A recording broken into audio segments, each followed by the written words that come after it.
Yeah. Guys, I want to go home early, so let's get moving, okay? Say action. Go. Action. Hi, I'm Miles Guertia. We're doing racism. I'm William Perkins. I'm Brianna Ramirez. I'm Carlos Sepulveda. Speak up, guys. Nice and loud. Racism in America has been an issue for thousands of years. We live in a country where racism is allowed to blossom daily. It is detrimental to our society and for our morality. In a case from 2010, a police officer admitted that he said, "You know, you're acting like a real nigger right now," during an altercation with a young African-American male he had only stopped for loitering. The police officer's partner is the one who filed the complaint after witnessing his partner be explicitly racist to an innocent young man. The complaint originally went down as a racial slur, then later changed to inappropriate comments, profanity, or gestures to the departmental member to disguise the incident.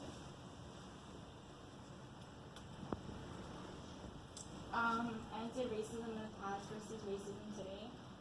Back in the past, we had slavery. We also had lynchings in the 1920s, which followed by the Civil War, and lynching was a way to keep blacks in their place, and most of them considered hanging blacks or like shooting them.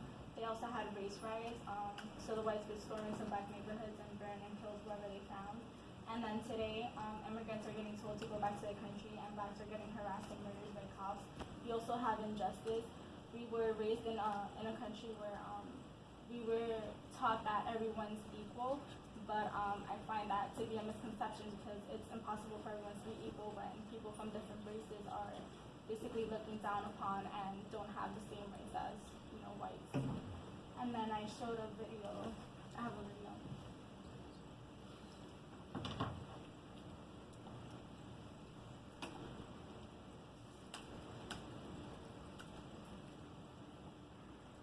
I may want to add this to my playlist, so keep it up after it's run. Where's the music? Volume. Pause it, pause it for a second, Jordan. Do you want me to show you?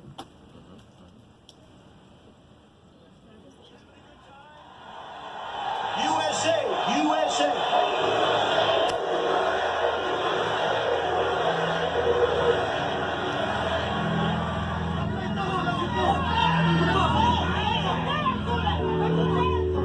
Knock the crap out of him, would you? Seriously. Get him out of here.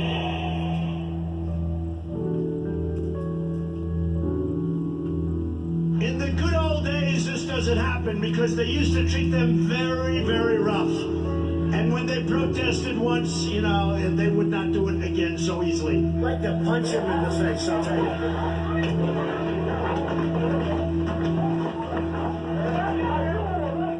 I love the old days. You know what they used to do to guys like that when they were in a place like this? They'd be carried out on a stretcher, folks. That's true. Knock the hell out of that big mouth. The next time we see him, we might have to kill him. In the good old days, they'd rip him out of that seat so fast. Shut up! Shut the hell up!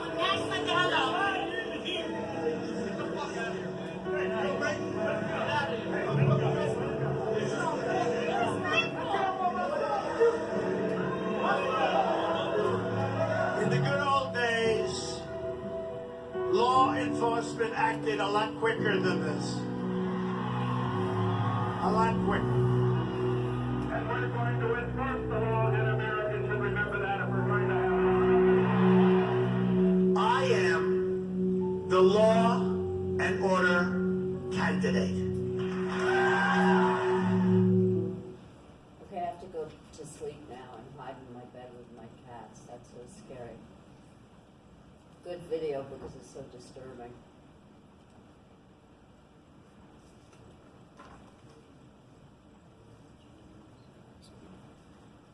Speak up loud because Jordan's taping it. Some causes of racism, there can be many different ways as to why and how racism can arise. One big form is lack of self-love, the feeling of unworthiness and desire to feel superior. As generations pass, it is noticed that the worse the crimes get, the less love we have for each other as separate races. ignorance is seen across racist people, and they act on whatever it is they feel in the moment. The fear of sharing power among others is big when it comes to social grouping. Some racial groups stick together and gang up on others just to show they have power and no one else can attain that power. It just goes to show that causes can be detrimental to how people act and react on different situations.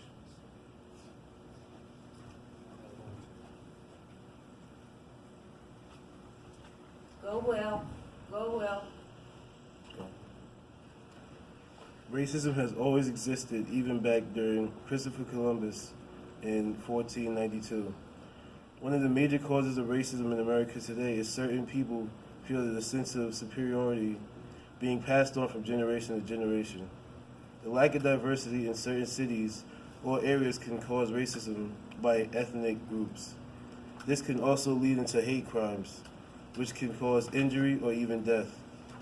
Racism has historically been defined as certain races that is superior and the rest are inferior, and the race believes that they are the primary determinant for all human capacities.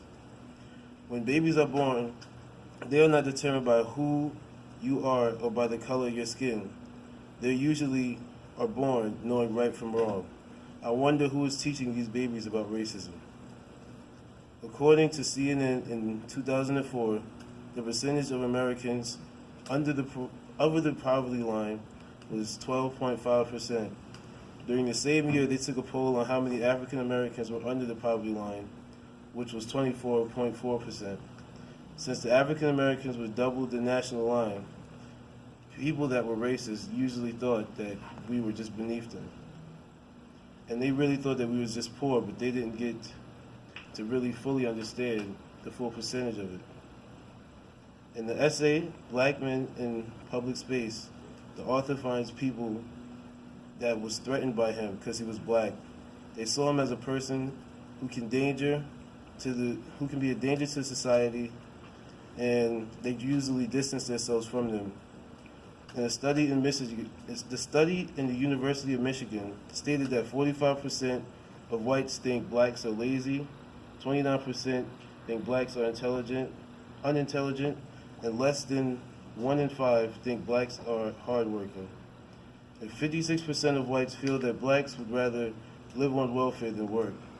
According to the national consensus, in 2004, the unemployment rate of African Americans was 10.9%, whereas the unemployment rate for whites was 4.9%, and the unemployment rate for Hispanic Americans was 8.2%.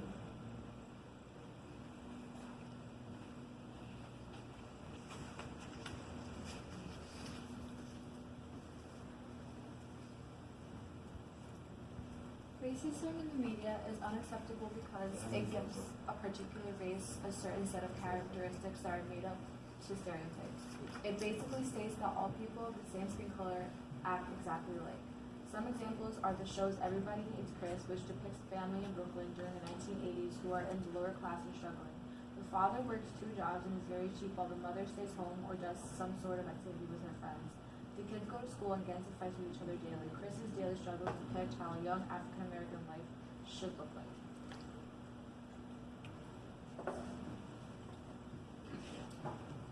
There are several emotions and consequences that can arise due to racism or racist people. People are feared whether it's a race to another person to person. It can be scary dealing with racist individuals. A big outcome of racist acts today is hatred. People hate one another for a particular race doings. Social conflict is formed and violence between groups may erupt if they even reach each other's way. Effects in school systems and even employment can be noticed, although not allowed.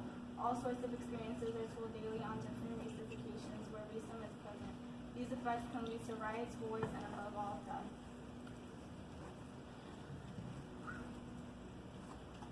As far as ending racism, there is a saying that goes, you can fix a broken mirror, but you can still see the cracks in the reflection. This is how the founding fathers and early settlers of America saw their African American bloodline, who had seen inferior. This country was not built because African Americans and early settlers shared the workload. It was built based off of the fact that they forced the slaves to carry the workload for them. The saying, all men are created equal, did not apply in this country of freedom. Thus, the early philosophy of we are white, so we are better, set an ominous precedent for future generations. Fast forward to current times where we have seen great strides of progression to equal rights, but racism is still around the table. We have had leaders, speakers, such as Dr. Martin Luther King Jr., Malcolm X, Bernie Sanders, to Louis Farrakhan, try and fix the cracks in the mirror, but groups such as the KKK and white supremacists will always see the cracks and continue to make more. That is why today we have so much controversial racist violence occurrences that get passed on as accidental situations that got a little out of hand. Racism can never be ended because you can't end the people who are raised racist. Ancestors who will pass on that hatred are the ones at fault. Our only solution is to hope that one day men of all color can sit around the same table with no grudges held against one another. And I think that's it. Nice job, do a great photo. I'll take it down. You like each other. All right, let's be here.